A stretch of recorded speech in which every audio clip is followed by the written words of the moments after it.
한 주간 평안하셨습니까? 오늘 본문은 고린도전서 4장 18절 이하 21절의 말씀을 함께 나누는 시간입니다. 오늘 본문에서 저는 능력이라는 주제를 좀 함께 생각해 보려고 합니다. 우리가 이 세상을 살아가는 동안 능력이 있어야 됩니다. 물질의 능력도 필요하고 또 이 첨단을 달리는 시대에는 기술력도 필요합니다. 그 외에 우리가 살아가는 동안 필요한 능력이 많이 있습니다. 그런데 오늘 제가 말씀드리려고 하는 능력은 그런 차원의 능력이 아니고, 우리가 능력이 많으면 좋겠죠. 그런데 오늘 본문을 함께 묵상해 보면 바울이 말하는 능력이 있습니다. 그리고 바울이 말할 뿐만 아니라 오늘 저와 여러분, 하나님을 믿는 저와 여러분에게 필요한 능력이기도 합니다. 우리가 꼭 있어야 될 능력의 차원에서 오늘 본문을 함께 묵상하시면서 저와 여러분이 이 본문이 말하는 능력 세 가지를 다 소유하시는 여러분 되시기를 주님의 이름으로 축복합니다. 첫 번째는 오늘 우리에게 필요한 능력, 소유해야 할 능력은 무엇일까요? 교만하지 않는 능력입니다. 한번 따라 하십시다. 교만하지 않는 능력. T.S. 엘리엇이라고 하는 분이 말하기를, 이 세상의 모든 문제들은 스스로 중요한 사람이 되기를 바라는 사람들이 일으키는 것이다. 이런 지적을 했습니다. 우리가 깊이 생각해 볼 말이라고 생각합니다. 사람이 힘이 좀 생기면요, 생각이 달라지고 말씨가 이상하고 얼굴이 거만해지고 태도가 변합니다. 힘이 문제일까요? 사람이 문제일까요? 사람이 문제입니다. 사람의 문제가 뭡니까요? 교만 아닙니까? 신명기 8장 14절의 말씀을 보면은 거기에 이런 말씀이 나옵니다. 내 마음이 교만하여 내 하나님 여호와를 잊어버릴까 염려하노라. 자, 여기 성경에 염려하지 말라라고 하는데, 그래도 하나님도 고민하고 염려하는 것이 있습니다. 하나님이 어떤 고민이 있습니까? 어떤 염려가 있습니까? 오늘 저와 여러분이 교만할까 하는 염려입니다. 토마스 아퀴나스라고 하는 분이 교만은 모든 죄악의 어머니다라고 말했습니다. 그러니까 인간이 범할 수 있는 그런 모든 죄악이 다 어디서 시작되냐면 교만이라는 것에서 비롯된다는 것입니다. 사랑하는 여러분, 여러분 평생 교만하지 않기를 축복합니다. 이게 복입니다. 이게 능력입니다. 탈무드에 이런 이야기가 있습니다. 랍비가 제자에게 말합니다. 진리는 항상 길가에 있단다. 어디나 진리는 있단다. 자, 그러자 제자가 묻습니다. 그러면 사람들은 왜 진리를 터득하지 못합니까? 라고 말하자 이 물음에 랍비가 대답합니다. 허리를 굽히지 않기 때문이야. 자, 길가에 널려져 있는 돌이 있습니다. 그 돌을 줍기 위해서는 허리를 굽혀야 하는 것입니다. 진리는 마치 그와 같다. 여러분, 사람이 교만하면 진리는 멀어지게 되어 있습니다. 오늘 성경 18절 말씀에 한번 보시면요, 바울이 고린도 교인들에 대해서 뭐라고 얘기하냐면 스스로 교만하여졌다라고 말하고 있습니다. 자, 우리가 지금까지 고린도전서를 계속 살펴보는 가운데 오늘 본문에 이르렀는데, 고린도 교인들의 여러 가지 문제가 있었지만 그 교인들 안에 어떤 사람이 있었냐면, 바울이 다시는 고린도에 오지 않을 것이라고 말을 퍼뜨리면서 지금까지 이 고린도 안에, 이 교회 안에 있는 다양한 문제들에 대해서 바울이 지적하는 부분들을 스스로 고치지 아니하고 그냥 교만을 떠는 그런 사람들이 있었다는 것입니다. 자, 이런 차원에서 바울이라고 하는 사람이 볼 때 참 교만한 거예요. 자기를 고치지 않으려는 사람들은 교만한 것입니다. 현대어 성경으로 오늘 본문에 교만이라는 단어를 보니까 이렇게 번역되어 있어요. 큰 소리를 치다. 더 메시지라고 하는 유진 피터슨의 번역본에 보면은 어느 누구의 말을 듣지 않는다. 이렇게 되어 있습니다. 교만한 사람의 특징이 뭡니까? 큰 소리를 친다는 거죠. 누구의 말을 듣지 않는다는 거죠. 어딜 가도 이런 사람이 있지 않습니까? 자기가 최고고 다른 사람이 아래로 보이는 것. 여러분, 큰 소리 치는 거랑 능력이 있는 것은 별개의 문제입니다. 사람이 왜 큰 소리를 치는가? 알고 보면 교만하기 때문입니다. 그럼 오늘 우리가 구구절절 옳은 말을 하는 사람들이 있죠. 예, 당연히 옳은 말을 해야죠. 바른 말을 해야죠. 그러나 정작 그들의 삶이 하나님의 능력을 드러내고 있느냐의 문제는 그가 옳은 말을 할지라도 그건 다른 차원의 문제라는 것입니다. 우리가 옳은 말을 해야 할 뿐만 아니라 저와 여러분은 옳은 삶을 실천하며 살아야 될 줄 믿습니다. 이게 같이 가야 되는 것이죠. 그래서 오늘 사도 바울이 19절의 말씀에 보면 뭐라고 얘기합니까? 교만한 자들의 말이 아니라 오직 그 능력을 알아보겠다라고 말씀을 하고 있습니다. 바울이 고린도 교인들이 어떻게 얼마나 훌륭한 말을 하느냐에 관심이 없습니다. 결국은 바울이 알고자 하는 것은 그들에게 능력이 있느냐라고 하는 것을 관심을 갖고 알아보겠다는 것입니다. 사랑하는 여러분, 다른 사람들이 저를 포함해서 우리 모두가 말을 얼마나 잘하느냐 궁금해합니까? 아닙니다, 여러분. 사람들이 우리에 대해서 궁금해하는 것은 과연 그 사람에게 능력이 있느냐, 능력이 나타나고 있느냐, 우리의 삶에 대해서 궁금해하는 것입니다. 말만 무성한 사람이 되지 말아야 됩니다. 이런 얘기가 있어요. 큰 소리가 나는 이유가 뭘까? 부딪히는 알맹이 때문이다. 여러분, 알맹이가 빠져서 가루가 되면 소리가 납니까? 어느 의약품 이렇게 흔들면서 소리가 나지 않습니다. 옛날에 이런 광고를 한 적이 있어요. 소리가 나지 않아요.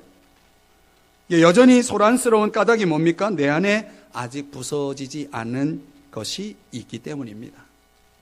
내 안에 부서지지 않는 것들, 여러분 무엇이 있을까요? 저도 살다 보면 참 많은 허물이 있고 또 실수가 있는데요. 지금도 잊지 않는 아픈 이야기가 제 삶에 있었어요. 제가 신혼 초에 새방을 살 때가 있었는데 그때 주인에게 큰 소리 쳤다가 얼마나 고생을 시켰는지 몰라요, 제 아내를. 그래서 제가 그때부터는 큰 소리 치지 않기로 내가 굳게 결심을 했습니다. 그 사건이 저의 삶에는 아주 큰 교훈이 되었어요. 사람이 큰 소리 쳐가지고 좋은 일이 하나도 없어요. 말이 많으면 뭐가 많아요? 실수가 많아요. 우리가 살아가는 동안 말이 많고 적고의 문제가 아니에요. 결국은 사건이고 행동이에요. 실천이고 헌신이고 봉사고 이게 중요한 거죠. 결국 저와 여러분들이 행해야 될, 소유해야 될 능력이라고 하는 것은 말의 능력이 아니라 행동의 능력이고 실천의 능력이고 봉사의 능력인 줄 믿습니다. 오늘 저와 여러분이 교만하지 않는 능력, 이 말은 달리 얘기하면 행동하는 능력, 실천하는 능력을 소유하시는 여러분 되시기를 주님의 이름으로 축복합니다. 자, 오늘 바울이 이야기하고 있는 저와 여러분이 소유하기를 원하는 두 번째 능력은 하나님 나라의 능력입니다. 한번 따라 하십시다. 하나님 나라의 능력. 자, 우리가 함께 읽었죠. 20절 말씀을 다시 보십니다. 하나님의 나라는 어떤 것이라고 말하고 있습니까? 말에 있지 아니하고 오직 능력이 있습니다. 이런 짧은 구절들은 암송을 해서요. 암송을 해서 여러분의 삶에 자꾸 떠올리면서 기억하시면서 적용하면 좋아요. 하나님의 나라는 말에 있지 아니하고 어디 있어요? 오직 능력에 있다라고 말하고 있습니다. 여기서 말하는 하나님의 나라는 우리가 장차 죽어서 천국 갈 때 말하는 그 천국, 미래의 천국을 이야기하는 게 아니에요. 오늘 우리의 삶에 이루어지는 하나님의 통치, 하나님의 나라, 즉 하나님이 왕이 되어서 다스려 주시는 삶을 이야기해요.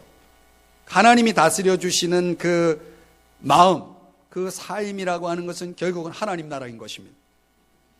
옛 독일 프로시아 제국 시절에 프레드릭이라고 하는 왕이 있었습니다. 어느 날 이 왕이 시골길을 이제 행차하게 되었는데, 왕의 행차에도 전혀 예의를 갖추지 않는 한 노인이 있었어요. 그 왕이, 백성들이 왕의 그 행렬을 보면서 예의를 갖추는데 저 노인은 도무지 관심을 보이지 않아요. 그래서 행렬을 멈추게 하고 노인에게 물었습니다.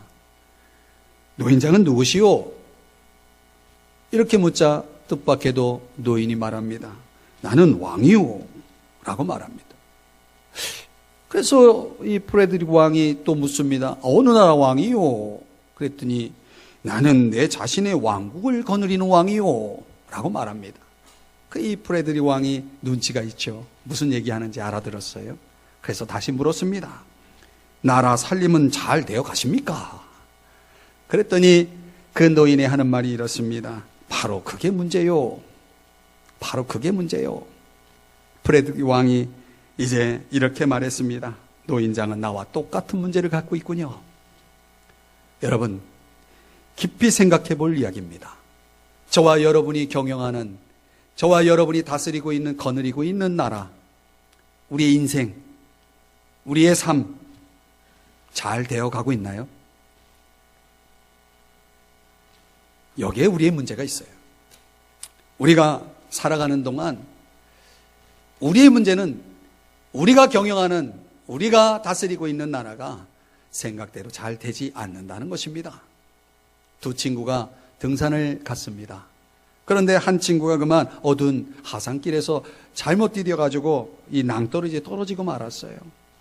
그자 다른 친구가 다급한 목소리로 외쳤습니다. 아직 살아있니? 그래, 살아있어. 다친 데는 없냐? 그런 것 같아. 다행이다. 다시 올라올 수 있겠니? 그건 잘 모르겠어. 그게 무슨 말이야? 아직도 떨어지는 중이야. 아직도 떨어지는 중이라고 말합니다. 사랑하는 여러분, 혹 우리 인생이 지금 그렇게 되고 있지는 않는지요? 찬송 작가로 유명한, 우리가 부르는 찬송 가사 중에 그 찬송지를 쓴 유명한 페니 크로스비라고 하는 분이 있습니다. 여러분, 찬송가를 이렇게 보면은 왼쪽에 그 페니 크로스비라고 하는 이름이 많이 이렇게 소개됩니다. 자, 어느 날 이 크로스비에게 몸에 문제가 생기기 시작해요. 그러더니 앞을 볼 수가 없는 거예요. 이 청천벽력 같은 상황이 벌어진 것입니다. 아니, 갑자기 앞이 보이지 않다니, 그래서 너무나 괴로워하고 자기 그렇게 되어진 자신의 인생을 생각하면서 원망하고, 또 이런 상황을 허락한 하나님이 원망스러운 거예요.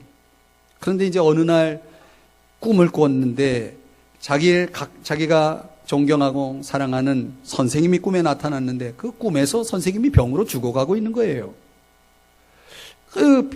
그 선생님을 이제 만났는데 크로스비에게 선생님이 꿈에서 하는 말이, 야, 내가 나를 천국에서 만나줄 수 없겠니? 내가 나를 천국에서 만나줄 수 없겠니? 이렇게 묻는 거예요. 그리고 깜짝 놀라서 잠에서 깨어났어요. 그때부터 크로스비가 하늘나라는 도대체 어떤 곳일까 고민하기 시작합니다. 하나님 나라 도대체 어떤 곳일까? 어떻게 하면 그곳에 갈 수 있을까? 어떻게 하면 그곳에서 선생님을 만날 수 있을까라고 하는 그 고민을 시작합니다.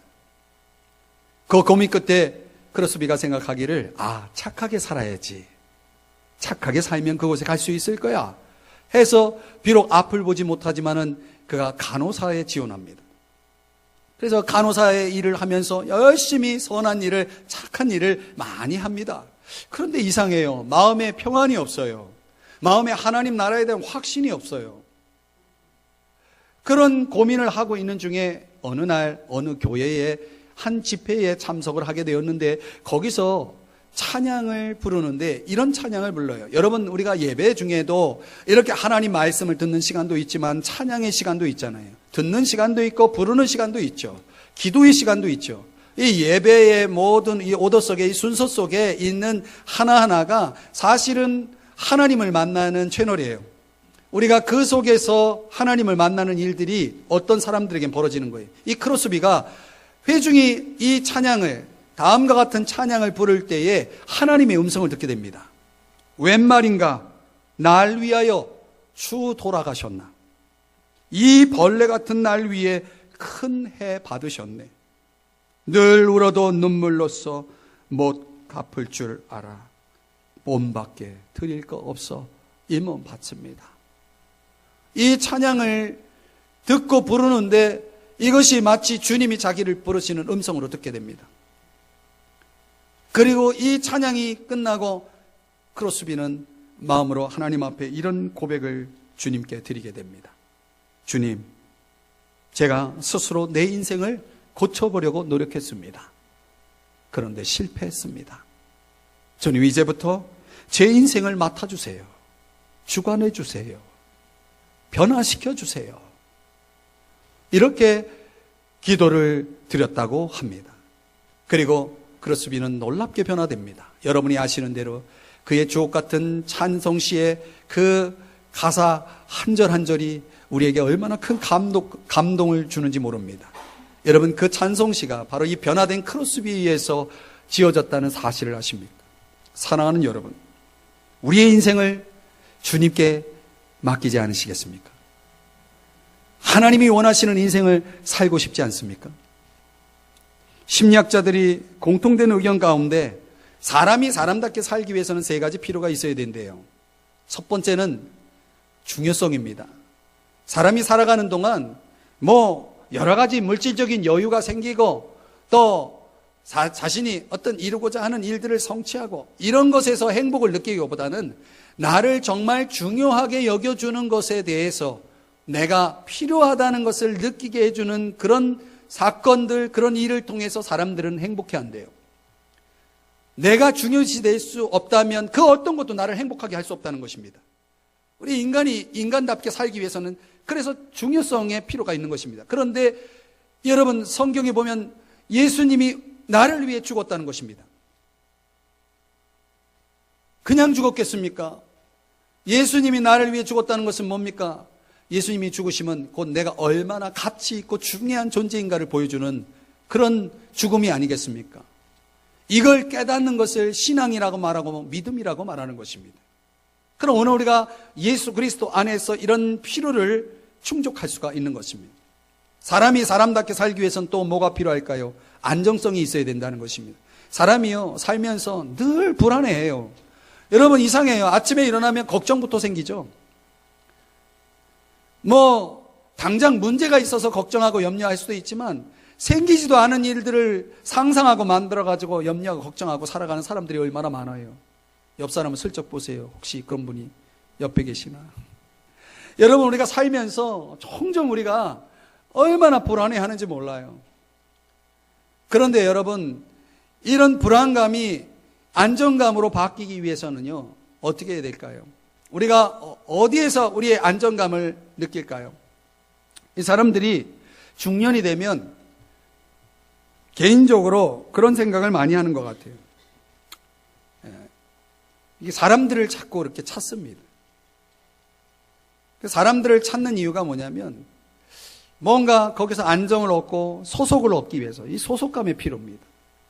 그래서 사람들이 저도 제 동창들 이 밴드에 이렇게 가입이 돼 있는데 아주 그냥 귀찮아 죽겠어요. 시도 때도 없이 글을 올려요. 그래가지고 막 밤에 새벽기도 가야 되는데 새벽에 뭐가 이렇게 또 띵동 해가지고 일어나 보면 그 밤에 자지도 않고 뭔 글을 이렇게 올리는지, 그러고 거기다 리플을 달면서 또 희덕대고 거기서. 그래서 제가 무슨 생각을 했냐면 참 할 일도 없다 이런 생각을 한 게 아니고 참 친구가 참 좋긴 좋구나 이런 생각을 했어요. 왜 사람들이 나이가 들면서 그런 걸 찾냐면 그게 뭐예요? 내 소속을 찾고 싶은 거예요. 가정이 뭡니까? 교회가 뭡니까? 여러분이 몸담고 살아가는 동안 여러분이 기댈 곳이 있는 것이 중요한 거예요. 그게 사람을 사람답게 살아가게 하는 방식이에요. 그 속에서 우리가 또 안정을 느끼고 하지요. 그런데 실제로 그런 것들이 진정한 우리의 안정과 또 우리의 어떤 그런 소속적인 문제들을 해결해 주느냐? 그렇지 않아요. 그때뿐이에요. 부질없어요. 우리가 하나님 안으로 들어가고 하나님 안에서 우리 스스로를 발견하지 못하면 진정한 소속도 참된 안정도 찾을 수가 없는 것입니다. 하나님 안에서 누릴 수 있는 이런 고귀한 것들을 맛보지 않으면 여러분 말이 필요 없어요. 직접 경험해 보세요. 이런 것들 속에서 저와 여러분이 살아가는 것이 중요한 것입니다. 그래서 이 모든 것들이 가능하기 위해서는 중요성, 안정성, 그리고 소속감 이런 것들이 채워지는 유일한 방법은 예수 그리스도를 왕으로 모시는 것입니다. 그분의 다스림 속에 그분의 죽으심이 오늘 내 삶 속에 믿어지고 그리고 그분이 나와 함께 한다는 것이 믿어지고 그리고 그분의 다스림을 신뢰하기 시작하면은 이 모든 인간다운 삶을 위해 필요한 것들은 다 채워지게 되어 있는 것이에요. 믿습니까, 여러분? 믿으시기 바랍니다. 경험해 봤어야죠. 여러분, 예수님이 전한 복음, 지난주에 여러분들에게 나눴던 말씀 가운데 예수님이 전한 복음이 뭡니까? 회개하라, 천국이 가까웠다는 것입니다. 여러분, 하나님의 나라가 가까웠는데 그 하나님의 나라가 내 것이 되려면 회개가 먼저 돼야 돼요. 회개가 뭡니까? 왕을 바꾸는 거예요. 주인을 바꾸는 거예요. 내가 왕이고 내가 주인이었는데 이제는 예수님이 주인이고 예수님이 왕이 되시는 것을 회개라고 말합니다. 그러면 여러분, 왕이 바뀌니까 어떤 일이 벌어집니까? 그분이 책임지는 거예요. 그분이 다스리는 거예요. 그분이 경영하는 거예요. 오늘 19절 말씀을 한번 보시면요, 바울이 이런 말을 합니다. 주께서 허락하시면. 굉장히 중요한 얘기예요. 여러분, 바울이라고 하는 사람이 여러 가지 계획이 있는데 그 계획을 이루어가는 데 있어서 전제가 뭐냐면 주께서 허락하시면이에요. 이게 하나님의 그 주권적인 뜻에 자신의 모든 것들을 맡겼다는 의미입니다. 사랑하는 여러분, 오늘 우리가 살아가는 동안 저와 여러분이 알아야 될 게 있어요. 우리의 인생의 경영을 누가 쥐고 살아가느냐라고 하는 문제입니다. 여러분, 적어도 그 경영이 탁월하고 올바르기 위해서는 미래를 내다보는 안목이 필요합니다. 여러분, 미래학자가 미래를 내다봅니다. 그러나 그것도 한계가 있어요. 톨스토이 단편 소설의 이야기에 그 하늘나라 천사 미하엘에게 세 가지 질문이 던져지죠. 그 중에 두 번째 질문이 뭡니까? 인간에게 허락되지 않은 것이 무엇이냐? 결국 그 천사 미하엘이 뭘 찾습니까? 어떤 답을 찾았습니까? 사람에게 허락되지 않은 건 미래예요. 미래에 대해서 알 수 없는 거예요. 내일을 우리가 모르는 것입니다. 이게 우리 인간의 문제예요. 그런 차원에서 성경은 뭐라고 얘기합니까? 성경은 사람의 마음에 많은 계획이 있어도 성취되는 것은 오직 주님의 뜻입니다. 잠언 19장 21절 세 번역으로 말씀드렸어요. 잠언 3장의 6절에 그러므로 너는 범사의 그를 인정하라. 그리하면 내 길을 지도하시리라 라고 말씀하고 있는 것입니다. 결국은 인간의 경영이 한계를 가지고 있기 때문에 보다 넓은 안목에서 하나님의 경영에 의탁하라는 것입니다. 여러분, 내가 능력이 없으면 능력자에게 맡겨보는 거예요. 여러분이 무슨 일을 하든지 간에 그 맡김이라고 하는 것은 결코 약함의 의미가 아니에요. 그게 능력이에요. 그것을 수행할 수 있는 능력자에 의해서 그 모든 일들이 이루어가는 것이 그게 얼마나 지혜입니까? 능력인 거죠. 청교도 신앙에서 그들이 가지고 있는 신앙생활의 원칙이 뭐냐면 waiting on the Lord입니다. 주님을 기다려라. 이 주님을 기다리는 마음이 청교도 신앙을 가진 사람들의 원칙이었다는 것입니다. 여러분, 어떤 일들을 속단하지 않고 빨리 결론 내리지 않고 무슨 사연이 있겠지 하면서 기다려줄 줄 아는 것, 어떤 이해나 해석, 판단을 너무 쉽게 내리지 않는 것. 우리가 하나님 안에서 살아가고 주님의 인도 속에서 살아간다고 할 때에 그때 여러분 이런 우리의 삶에 일어난 모든 문제 속에서 주님을 기다리고 주님의 인도를 따르는 사람들에게는 거기에 하나님의 나라가 있는 것입니다. 거기에 능력이 나타나는 것입니다. 하나님의 나라가 임하면 성경을 보세요. 병든 자가 치유되고 어둠이 물러가고 귀신 들린 사람에게 귀신이 떠나가고 병자가 고침을 받고 죽은 자가 살아났어요. 여러분, 성경 속의 기적이니 나와 상관이 없다라고 생각할지 모르지만 이런 기적이 여러분 믿는 사람들의 삶 속에 실제 일어나는 기적이기도 해요. 그러나 여러분, 이보다 더 큰 기적이 있어요. 뭐예요? 구원을 받는 기적. 하나님의 사람으로 변화되는 기적. 죄에 질질 끌려다니고 죄 짓고 살아가던 사람이 죄를 이길 수 있는 능력. 여러분, 우리 삶 속에 일어나는 이 놀라운 능력들이 하나님의 나라를 소유한 사람들에게 벌어지는 능력임을 믿으시기 바랍니다. 하나님 나라가 임하면 그런 일들이 벌어지는 거예요. 그럼 하나님의 나라가 임하면 마음속에 또 일어나는 변화가 있습니다. 로마서 14장 17절의 말씀에 보면 하나님의 나라는 먹는 것과 마시는 것이 아니고 오직 성령 안에서 의와 평강과 희락이 있다라고 말하고 있습니다. 우리 마음속에 의가 있고 기쁨이 있고 평강이 있다라고 하는 것은 결국 뭡니까? 하나님의 나라가 우리 마음속에 있다는 거예요. 여러분, 저와 여러분의 마음이 하나님 나라가 되시기를 주의 이름으로 축복합니다. 그럼 어떻게 이런 나라가 가능하겠느냐? 이 마음에 하나님이 통치해 주셔야 돼요. 여러분, 우리가 살아가는 우리 인생의 성패는 마음을 다스리는 데 달려 있어요. 여러분, 이기고도 지는 인생이 있고 졌지만 이기는 인생이 있다고 말합니다. 여러분, 내가 이겼는데 여전히 불안하면 그건 진 거예요. 내가 졌지만 내 마음이 평안하면 그건 이긴 거예요. 문제는 뭡니까? 우리 마음을 다스려야 됩니다. 여러분, 건강을 챙겨야죠. 가정을 돌봐야죠. 사업을 잘 이끌어 가야죠. 그것보다 더 우선하는 게 마음을 지키는 겁니다. 왜냐하면 여러분, 건강을 잃을 수 있죠. 가정에 문제가 생길 수 있죠. 사업에 어려움을 겪을 수 있죠. 그러나 그것보다 더 먼저 일어나는 일이 뭐예요? 마음이 무너지는 일입니다. 여러분, 모든 일에 우선하는 게 마음입니다. 마음을 지키면 어떤 상황에서도 하나님의 나라가 임하는 것입니다. 그래서 여러분 마음속에 하나님의 나라가 있기를 주의 이름으로 축원합니다. 마음을 지켜야 됩니다. 그런데 여러분, 정확하게 말하면 마음을 지키는 게 아니고 마음이 지켜지는 것입니다. 여러분, 우리가 마음 지키고 싶지 않은 사람이 어디 있어요? 마음을 지키고 싶어도 잘 안 돼요. 그래서 아웃소싱이 돼야 됩니다. 바깥으로부터 힘을 공급받아서 우리 마음이 지켜지도록 도움을 받아야 됩니다. 그게 하나님의 도움이에요. 하나님이 다스려 주시면 마음이 지켜지는 것입니다. 어떻게 우리의 마음이 하나님에 의해서 지켜질 수 있을까? 그게 성령입니다. 성령 안에서 저와 여러분의 마음은 지켜지는 줄 믿으시기 바랍니다. 그러니까 성령을 받은 사람과 그렇지 않은 사람의 차이가 하늘과 땅 차이예요. 성령 받은 사람들, 제가 목회하면서 보면 성령 받은 사람들은 눈빛도 달라요. 예배 드리는 자세도 달라요. 삶을 대하는 태도도 달라요. 성령이 임하면 그 사람은 완전히 다른 사람이 됩니다. 그래서 born again이라고 말합니다. 다시 태어난다라고 말하는 것입니다. 성령이 임한 사람은 다시 태어난 사람이 되는 거예요.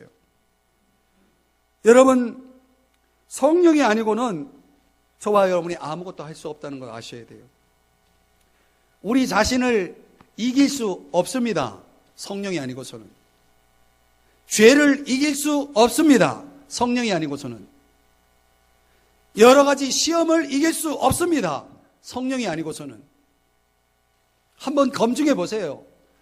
성령이 아니고서는 이 모든 것이 불가능합니다. 여러분, 성경에 베드로라는 사람이 나옵니다. 들어보셨나요? 그런 사람이 있어요. 근데 이 베드로는 예수님의 제자 중에 수제자예요. 그러니까 제자 중에 가장 탁월한 사람이에요. 그래 어느 날 이 베드로가 의리도 없이 예수님을 부인합니다. 부인하는 정도가 아니라 저주해요. 사람이 살면서 그렇게 3년 반 동안 좋아라고 쫓아다니더니 어떻게 그렇게 저주하고 부인할 수가 있어요? 이건 사람도 아니죠. 베드로가 그런 사람이에요, 여러분. 그런데 여러분, 그런 베드로가 사도행전 2장에 보면 성령이 임합니다. 베드로에게 성령이 임하니까 막 베드로에게 사람들이 위협을 합니다. 위협을 하면서 예수의 이름을 전하지도 말고 예수에 대해서는 말하지도 말라라고 그렇게 위협을 합니다. 안 그러면 너 죽이겠다고 위협합니다. 그럴 때 베드로가 뭐라고 얘기했냐면, 야, 사람의 말 듣는 것보다 하나님 말씀 듣는 게 더 중요해. 그래, 담대히 하나님 말씀을 전합니다. 저주하고 부인했던 사람이 이제는 담대하게 하나님을 자랑하고 증거하는 사람이 되어지는 것입니다. 이게 어떻게 가능하냐? 성령이 임하니까 가능한 거예요. 여러분, 우리가 예수님을 믿는 것 같아도요, 여러분 안에 성령이 없으면 여러분, 우리는 베드로처럼 살 수 있습니다. 평상시는 예수님 따르는 것 같아도 결정적일 때 예수님 부인할 수 있는 거예요. 어떤 사람은 임종 직전에 예수님 부인하는 사람도 있어요. 여러분, 골인 지점에서, 결승 지점에서 거기서 쓰러지는 사람과 똑같아요. 결승선을 통과하지 못하고. 이게 얼마나 억울한 일이에요. 사랑하는 여러분, 여러분 성령 받으셔야 됩니다.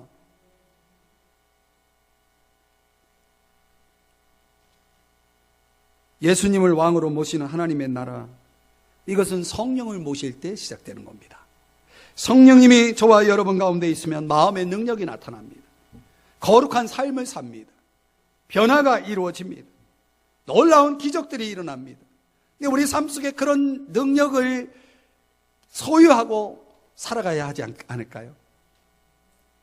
하나님 나라의 능력, 성령의 능력입니다. 이 능력 가지고 살아가시는 여러분 되시기를 주의 이름으로 축복합니다. 세 번째는요, 오늘 바울이 말하는 능력, 우리가 소유해야 할 능력은 한번 따라 하십시다. 사랑의 능력. 오늘 성경 21절의 말씀에 보면 내가 매를 가지고 너에게 나아가랴, 사랑과 온유한 마음으로 나아가랴. 바울이 이런 말을 합니다. 이게 무슨 얘기냐면, 여러분 생각해 보세요. 바울에게 말로 상처 주고 힘들게 한 사람이 있다고 봅시다. 그런데 바울이 당장이라도 가가지고 매를 들듯이 혼내주고 싶지만 바울은 그렇게 하지 않습니다. 바울은 사랑으로 나아가기를 원합니다. 이게 바울의 본심이에요. 자기가 어떤 오해를 받았고 억울한 말을 들었지만 참습니다. 기다립니다. 기도합니다. 마침내 고린도 교인들이 자기에게 상처를 준 사람이 스스로 회개하고 문제를 해결한 다음에, 그리고 그 다음에 그들을 사랑의 마음으로 나아가서 만나기를 바울은 희망한다라고 오늘 밝히고 있는 거예요. 이게 중요한 거예요, 여러분. 이게 능력이에요. 여러분, 사랑할 수 없는 사람을 사랑하는 게 능력이 아니겠습니까? 바이런 케이티라고 하는 교수님이 계신데요. 이분이 무슨 책을 썼냐면 나는 지금 누구를 사랑하는가, 이런 제목의 책을 썼어요. 난 지금 누구를 사랑하는가. 여러분 누구를 사랑하시나요? 그런데 이분이 아주 귀한 이야기를 해요. 뭐냐면 그 책에서 사랑이 사랑이기 위해서는 두 가지가 없어야 된다고 얘기합니다.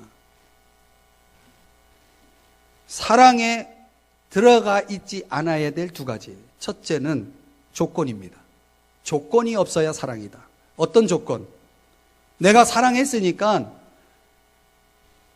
뭘 바라잖아요. 부모가 자식을 사랑할 때 자식에게 뭘 바라죠? 이 KT 교수의 말에 의하면 그건 사랑이 아니래요.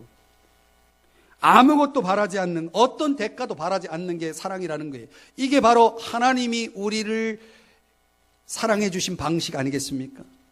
우리가 아직 죄인 되었을 때 그리스도께서 우리를 위해 죽으셨다라고 말씀하고 있지 않습니까? 우리가 원수 되었을 때 그분이 우리를 위해서 피를 흘려 주셨다라고 말씀하고 있지 않습니까? 여기 어디에 조건이 있습니까? 조건 없는 사랑을 가리켜서 원어에서는 아가페라고 말합니다. 무조건적인 사랑이죠. 사랑하는 여러분, 오늘 조건 없는 사랑을 할 수 있어야 됩니다. 우리의 사랑에, 우리의 정성에 조건이 있다면 그것은 사랑이 아니라는 말입니다. 두 번째, KT 교수가 말하는 없어야 할 것이 뭐냐면 기대감이 없어야 된대요. 여러분, 이 기대감이 우리를 불행하게 합니다. 왜 쓸데없이 기대해서 실망합니까? 제 얘기가 아니고 KT 교수의 얘기예요. 여러분, 우리가 기대가 많으면 뭐가 커요? 잘하시네요. 문득 그런 생각이 나요. 그 책 생각이 나요. 내려놓음이라는 책이 있어요. 여러분, 사람이 내려놓고 살면요, 하나도 안 무거워요. 가벼워요. 그래, 우리 인생을 가볍게 사는 방법을 배울 필요가 있습니다. 여러분, 우리가 서로에게 뭔가 기대하고 있을 때 반드시 그 인간은 기대를 저버립니다. 사랑하는 여러분, 사람을 기대감을 가지고 사랑할 것이 아니고, 한번 따라 하십시다. 있는 모습 그대로 그렇게 사랑해야 한다고 말합니다. 어느 교실의 수업 시간에 선생님이 아이들에게 우산이 어디에 사용되는지를 물었습니다. 첫 번째 아이가 그거 비를 가리는 거 아니겠습니까? 오늘 같은 날 비를 가릴 수 있지 않습니까? 두 번째 아이가 그거 지팡이로 사용할 수도 있어요 라고 말합니다. 세 번째 아이가 그거 무기로도 사용돼요 하면서 막 웃습니다. 선생님이 그 대답을 다 듣고 이제 그 손에 쥐고 있는 뭔가를 보여주는데, 작은 이 종이 우산, 여러분 뭐 케이크 같은 데 이렇게 올려져 있는 거 있잖아요. 그 종이 우산을 이렇게 펴가지고 그 우산을 보여주면서, 야, 이 우산을 무엇으로 사용할 수 있겠니? 라고 묻습니다. 첫 번째 아이가 아무 말도 못합니다. 두 번째 아이도 아무 대답이 없습니다. 세 번째 아이도 아무 대답을 못합니다. 선생님이 말합니다. 얘들아, 존재하는 것들은 결코 하나의 의미만을 가지고 존재하지 않는단다. 오늘 이 교훈을 그 아이들에게 그 수업 시간에 선생님이 주었다는 얘기예요. 존재하는 것들은 하나의 의미만을 가지고 존재하지 않는다. 근데 오늘 우리가 살아가는 동안 착각해요. 내가 생각하는 그 하나의 의미 속에서 상대를 판단하고 평가하고 결론 짓고, 그래서 사랑할지 말지를 결정하고, 우리가 이렇게 살아갈 때가 많이 있어요. 내 기준에 도달하지 못하면 사랑할 수 없다라고 결론 내립니다. 아닙니다, 여러분. 하나의 존재가 가지고 있는 그 무수한 의미를 우리가 어찌 다 헤아릴 수 있습니까? 이거는 하나님만이 아시는 거예요. 우리가 뭔데 사람을 판단하고 평가합니까? 여러분, 그 사람을 얼만큼 압니까? 몰라요. 부부도 다 몰라요. 제가 살면서 느끼는 게 그거예요. 제 아내가 아파서 병원에 함께 있으면서 이런저런 얘기를 나눠보니 제가 아직도 아내를 몰라요. 여러분, 그렇게 오래 살아도 모르는 게 아내예요. 여러분, 우리가 살아가는 동안 내가 저 사람은 사랑할 거야, 넌 저 사람은 사랑할 수 없어 라고 판단하는 거 다 내려놓으셔야 됩니다. 사랑은 그런 게 아닙니다. 과연 사랑의 힘은 어디까지 미칠까요? 제가 설교를 준비하다가 생각난 장영희 교수님, 지금은 고인이 되셨죠. 그분의 책이 생각이 났어요. 그리고 그분의 에세이에 담겨진 내용이 떠올랐어요. 거기에 그런 한 대목을 생각나서 여러분에게 읽어드리면 이런 내용이 나와요. 내가 살아보니까 내가 주는 친절과 사랑은 미치는 적이 없더라, 이 말이에요. 여러분, 사랑은 미치는 적이 없어요. 여러분, 내가 사랑하면서 내가 지금 미치고 있다, 이렇게 생각하는 사람은 그 사랑 아니에요. 그게 어디 사랑입니까? 그분이 이어지는 내용에 이런 내용을 소개합니다. 소중한 사람을 만나는 것은 1시간이 걸리고 그를 사랑하게 되는 것은 하루가 걸리지만 그를 잊어버리는 것은 일생이 걸린다는 말이 있다, 라는 말이죠. 여러분, 남의 마음속에 좋은 추억으로 남는 것만큼 보장된 투자는 없는 거예요. 사랑은 투자예요. 그러나 미치지 않는 투자예요. 세상에 수많은 투자가 있어도 얼마나 손해를 많이 봅니까? 그러나 여러분, 미치지 않는 장사, 투자가 있다면 여러분 과감하게 시도하시기를 바랍니다. 사랑은 미치지 않습니다. 그래서 성경에 뭐라고 말합니까? 사랑은 모든 것을 바라고 모든 것을 믿고 모든 걸 견딘다라고 그랬어요. 이게 사랑인 것입니다.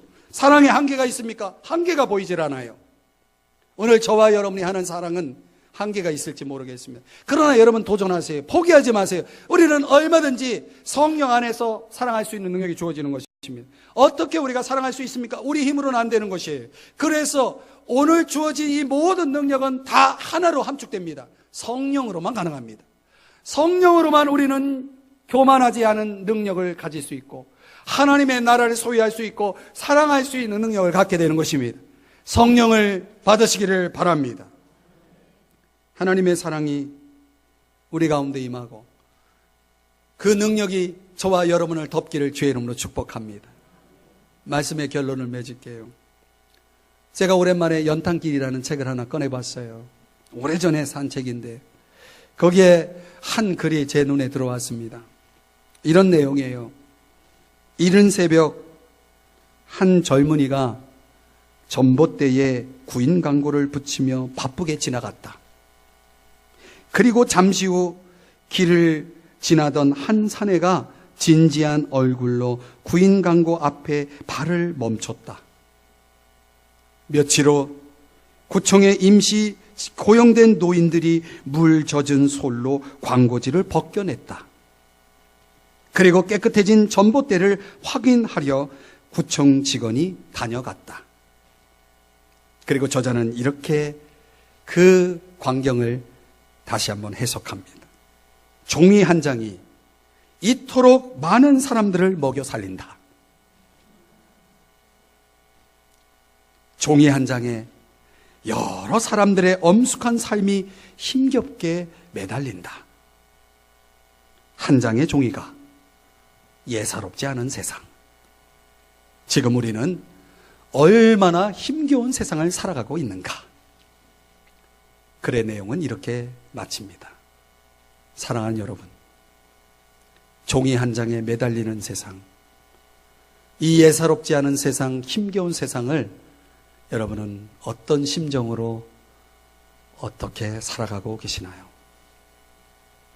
오늘 우리에게 주어진 말씀처럼 능력으로 사시기를 바랍니다. 어떤 능력이요? 교만하지 않는 능력. 큰 소리 치기보다는 실천하고 행동하며 헌신하고 봉사하는 그 능력 말이죠. 하나님 나라를 소유한 능력, 성령의 인도하심 속에서, 성령의 능력 안에서 하나님의 인도하심을 받으면서 살아가는 능력, 사랑의 능력, 사랑할 수 없지만 사랑하게 하고 사랑할 수밖에 없게 만들어주는 그 능력으로 살아가는 여러분 되시기를 예수님의 이름으로 축복합니다. 기도하시겠습니다.